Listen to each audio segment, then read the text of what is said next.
Hi friends, ഏവർക്കും designer ടിപ്സിൻ്റെ പുതിയൊരു വീഡിയോയിലേക്ക് സ്വാഗതം. ഞാൻ ലിൻസ് ജോസ്. ഇന്നത്തെ ഒരു വീഡിയോയിൽ നമ്മൾ നോക്കാൻ പോകുന്നത് ഫോട്ടോഷോപ്പിലെ സ്ട്രോക്ക് ഓപ്ഷനെ കുറിച്ചാണ്. ഫോട്ടോഷോപ്പിൽ ഒരു ഷേപ്പിനോ അല്ലെങ്കിൽ ടെക്സ്റ്റിനോ ഒക്കെ എങ്ങനെയാണ് സ്ട്രോക്ക് കൊടുക്കുന്നതെന്ന് നമുക്ക് ഈ ഒരു വീഡിയോയിലൂടെ മനസ്സിലാക്കാം. ഞാനിവിടെ ഒരു ഷേപ്പ് ക്രിയേറ്റ് ചെയ്ത് വെച്ചിട്ടുണ്ട്. ഈ ഒരു ഷേപ്പിന് എങ്ങനെയാണ് സ്ട്രോക്ക് കൊടുക്കുന്നതെന്ന് നമുക്ക് നോക്കാം. ആദ്യം തന്നെ ഈ ഒരു ലെയർ സെലക്ട് ചെയ്തതിന് ശേഷം ഡബിൾ ക്ലിക്ക് ചെയ്യാം. ഇപ്പോൾ ഇവിടെ ലെയർ സ്റ്റൈൽ ഓപ്പൺ ആയി വന്നിട്ടുണ്ട്. നമ്മൾ ലാസ്റ്റ് വീഡിയോയിൽ ഡ്രോപ്പ് ഷാഡോ കൊടുക്കുന്നത് എങ്ങനെയാണെന്നാണ് നോക്കിയിരുന്നത്. അപ്പോൾ അതുപോലെ തന്നെ ഈ ഒരു ലെയർ സ്റ്റൈൽ വന്നതിന് ശേഷമാണ് നമ്മൾ സ്ട്രോക്ക് ഓപ്ഷൻ സെലക്ട് ചെയ്യുന്നത്. ഇവിടെ നിങ്ങൾക്ക് കാണാം സ്ട്രോക്ക് എന്ന് പറഞ്ഞിട്ടുള്ള ഓപ്ഷൻ. ഞാനിവിടെ ക്ലിക്ക് ചെയ്യുന്നുണ്ട്. ഇപ്പോൾ ഇവിടെ സ്ട്രോക്ക് സെലക്ട് ആയിട്ടുണ്ട്. അതുപോലെ തന്നെ അതിനോട് റിലേറ്റഡ് ആയിട്ടുള്ള സെറ്റിങ്സ് ഇവിടെ വന്നിട്ടുണ്ട്. നിങ്ങൾക്ക് ഇവിടെ നോക്കിക്കഴിഞ്ഞാൽ കാണാം ഈ ഒരു ഷേപ്പിന് ചുറ്റുമായിട്ട് ഇവിടെ ബ്ലാക്ക് കളറിൽ സ്ട്രോക്ക് വന്നിട്ടുണ്ട്. നമുക്ക് ഈ ഒരു സ്ട്രോക്കിൻ്റെ സൈസ് ഇവിടുന്ന് ഇൻക്രീസ് ചെയ്യാവുന്നതാണ്. ഇവിടെ ഞാൻ ക്ലിക്ക് ചെയ്തുകൊണ്ട് ഈ സ്ട്രോക്കിൻ്റെ സൈസ് അല്പം കൂടി ഇൻക്രീസ് ചെയ്യുന്നുണ്ട്.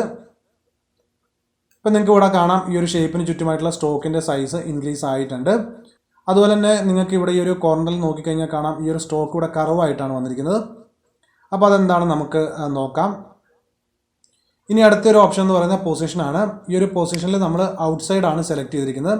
ഇതിന് താഴെയായിട്ട് ഇൻസൈഡ്, സെൻറ്റർ എന്ന് പറഞ്ഞ മറ്റ് രണ്ട് ഓപ്ഷൻ കൂടിയുണ്ട്. ഈ ഒരു ഔട്ട് സൈഡ് നമ്മൾ സെലക്ട് ചെയ്തിരിക്കുന്നതുകൊണ്ടാണ് ഈ ഒരു സ്ട്രോക്കിൻ്റെ ആ ഒരു കോർണർ കർവായിട്ടിരിക്കുന്നത്. അതായത് ഈ ഒരു ഷേപ്പിൻ്റെ പുറത്തായിട്ടാണ് സ്ട്രോക്ക് വന്നിരിക്കുന്നത്. ഇനി നമുക്കിവിടെ ഇൻസൈഡ് സെലക്ട് ചെയ്യാം. ഇവിടെ ഞാൻ ഇൻസൈഡ് സെലക്ട് ചെയ്ത സമയത്ത് ഈ ഒരു റെക്റ്റാങ്കിൾ ഷേപ്പിനകത്തേക്കാണ് സ്ട്രോക്ക് വന്നിരിക്കുന്നത്.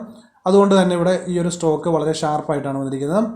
ആ ഒരു കോർണറിൽ ഉണ്ടായിരുന്ന കർവൊക്കെ മാറിയിട്ടുണ്ട്.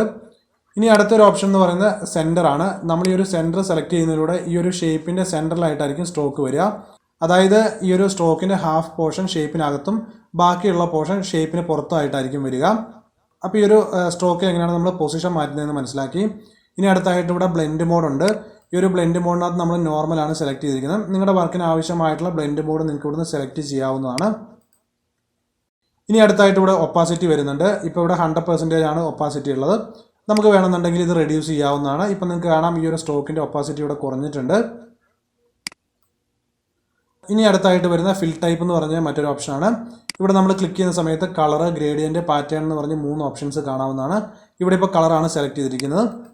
നമ്മൾ ഈ ഒരു കളർ സെലക്ട് ചെയ്ത് കഴിയുമ്പോൾ ഇതിന് തൊട്ട് താഴെയായിട്ട് കളർ എന്ന് പറഞ്ഞ മറ്റൊരു ഓപ്ഷൻ നിങ്ങൾക്ക് കാണാം. ഇവിടെ നമുക്ക് ക്ലിക്ക് ചെയ്തുകൊണ്ട് ഈ ഒരു സ്ട്രോക്കിൻ്റെ കളർ ചേഞ്ച് ചെയ്യാവുന്നതാണ്. ഞാനിവിടുന്ന് വൈറ്റ് കളർ സെലക്ട് ചെയ്യുന്നുണ്ട്. അതുപോലെ നിങ്ങൾക്ക് ഇഷ്ടപ്പെട്ട നിങ്ങളുടെ വർക്കിന് അനുയോജ്യമായിട്ടുള്ള കളർ നിങ്ങൾക്ക് ഇവിടുന്ന് സെലക്ട് ചെയ്യാവുന്നതാണ്. അപ്പോൾ നമ്മൾ ഇതുപോലെ ഈ ഒരു ഫിൽ ടൈപ്പിനകത്ത് കളർ സെലക്ട് ചെയ്യുകയാണെന്നുണ്ടെങ്കിൽ നമുക്ക് ഈ ഒരു ഷേപ്പിന് ചുറ്റും അല്ലെങ്കിൽ ടെക്സ്റ്റിന് ചുറ്റൊക്കെ സ്ട്രോക്ക് കളറിൽ കൊടുക്കാവുന്നതാണ്. ഇനി അതിന് തൊട്ടതായിട്ട് ഗ്രേഡിയൻ്റ് എന്ന് പറഞ്ഞ മറ്റൊരു ഓപ്ഷൻ ഉണ്ട്. നമുക്കിതൊന്ന് സെലക്ട് ചെയ്യാം. ഇപ്പോൾ നിങ്ങൾക്ക് കാണാം ഈ ഒരു ഷേപ്പിന് ചുറ്റുമായിട്ട് ഗ്രേഡിയൻറ്റിലുള്ള ഒരു സ്ട്രോക്കാണ് വന്നിരിക്കുന്നത്.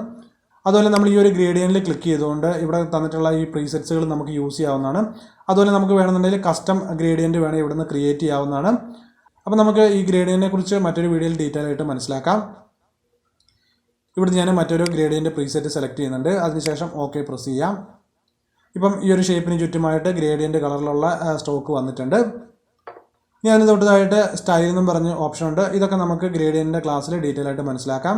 അതുപോലെ നമുക്കിവിടെ ആംഗിൾ ചേഞ്ച് ചെയ്യാവുന്നതാണ്. ഇപ്പം നിങ്ങൾക്ക് ഇവിടെ കാണാം ഗ്രേഡിയൻ്റിൻ്റെ ആംഗിൾ മാറിയിട്ടുണ്ട്. അതുപോലെ നമുക്ക് ഈ ഒരു ഗ്രേഡിയൻ്റിനെ ഇവിടെ സ്കെയിൽ ചെയ്യാവുന്നതാണ്. ഇനി ഏറ്റവും ലാസ്റ്റായിട്ട് വരുന്ന പാറ്റേൺ എന്ന് പറഞ്ഞ ഓപ്ഷനാണ്. നമുക്കിത് സെലക്ട് ചെയ്യാം. ഈ ഒരു പാറ്റേൺ ഓപ്ഷൻ സെലക്ട് ചെയ്യുന്നതിലൂടെ നമുക്ക് ഈ ഒരു സ്ട്രോക്കിൽ പാറ്റേൺ കൊടുക്കാവുന്നതാണ്. ഇവിടെ നമ്മൾ ക്ലിക്ക് ചെയ്തുകൊണ്ട് പ്രീസെറ്റ് ആയിട്ട് വരുന്ന പാറ്റേൺസ് നമുക്ക് ഇവിടുന്ന് സെലക്ട് ചെയ്യാവുന്നതാണ്. ഇപ്പം നമ്മളിവിടെ എങ്ങനെയാണ് ഒരു ഷേപ്പിന് സ്ട്രോക്ക് കൊടുക്കുന്നതെന്ന് മനസ്സിലാക്കി. ഇനി നമുക്കിവിടെ ഓക്കെ പ്രസ് ചെയ്യാം. ഇവിടെ ഇപ്പോൾ ഈ ലെയറിന് താഴെയായിട്ട് എഫക്ട്സ് എന്ന് പറഞ്ഞ ഓപ്ഷൻ വന്നിരിക്കുന്നതാണ്. ഈ ഒരു എഫക്ട്സിനകത്ത് നമ്മൾ ലെയറിൽ കൊടുത്തിട്ടുള്ള എല്ലാ എഫക്ട്സുകളും കാണാവുന്നതാണ്. ഇപ്പോൾ ഇവിടെ സ്ട്രോക്ക് മാത്രമേ നമ്മൾ കൊടുത്തിട്ടുള്ളൂ. ഈ ഒരു സ്ട്രോക്ക് നമുക്ക് വേണമെന്നുണ്ടെങ്കിൽ ഹൈഡ് ചെയ്യാവുന്നതാണ്. അതിനായിട്ട് ഇവിടെ കാണുന്ന ഈ ഒരു ഐ ബട്ടണിൽ പ്രസ് ചെയ്യാം. ഇപ്പോൾ ഇവിടെ സ്ട്രോക്ക് ഹൈഡ് ആയിട്ടുണ്ട്. നമുക്ക് വീണ്ടും ഇതിനെ വിസിബിൾ ചെയ്യാനായിട്ട് വീണ്ടും ഇവിടെ പ്രസ് ചെയ്യാം. അതുപോലെ ഈ ഒരു ലെയറിൽ കൊടുത്തിട്ടുള്ള എഫക്ട്സുകൾ ക്ലിയർ ചെയ്യണമെന്നുണ്ടെങ്കിൽ നമുക്കിവിടെ റൈറ്റ് ബട്ടൺ പ്രസ് ചെയ്യാം. ഇവിടെ താഴേക്ക് വരികയാണെന്നുണ്ടെങ്കിൽ ക്ലിയർ ലെയർ സ്റ്റൈൽ എന്ന് പറഞ്ഞൊരു ഓപ്ഷൻ കാണാവുന്നതാണ്. നമുക്ക് ഈ ഒരു ഓപ്ഷൻ സെലക്ട് ചെയ്യാം. ഇപ്പോൾ നമ്മൾ ഈ ഒരു ഷേപ്പിൽ കൊടുത്തിട്ടുള്ള ആ ഒരു സ്ട്രോക്ക് റിമൂവ് ആയിട്ടുണ്ട്. ഈ ഒരു ഷേപ്പിന് നമ്മൾ സ്ട്രോക്ക് കൊടുത്ത പോലെ തന്നെയാണ് ടെക്സ്റ്റിനൊക്കെ സ്ട്രോക്ക് കൊടുക്കുന്നത്.